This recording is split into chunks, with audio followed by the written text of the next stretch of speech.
சோழர்கள் காடுகளில் ராகி விதைக்கின்ற போது ஒரு பாட்டு பாடி விதைப்பார். கண்டவர் தின்னது போக, கல்வர் தின்னது போக, காத்தவர் தின்னது போக விளைய வேண்டும் சாமி என்று.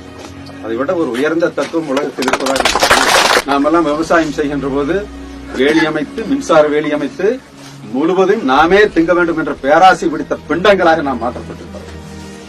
ஆனால் இந்த சோழகர்கள் காடுகளில் விதைக்கின்ற போது ராகி கண்டவர் தின்னது போக, காத்தவர் தின்னது போக, கல்வர் தின்னது போக விளைய வேண்டும் சாமி என்ற உயர்ந்த தத்துவம், இதை விட உயர்வான தத்துவம் உலகத்தில் இருப்பதாக நமக்கு தெரியும். காத்தவன் திங்கலாம், கண்டவன் திங்கலாம், கல்வன் கூட திங்கலாம். அதற்கெல்லாம் மீறி விளைய வேண்டும் என்ற இறைவனை வேண்டி ஒரு விதைப்பை செய்கின்ற உயர்ந்த பண்பாட்டுக்கு சொந்தக்காரர்களை அறிந்து கொள்ளாத படித்த முட்டாள்கள் இருக்கிற சமூகத்தில் நாம் வாழ்ந்தோம். ஆகவே பழங்குடிகளை நாம் பாதுகாக்க தவறினால் வனம் அழியும். வனம் அழிந்தால்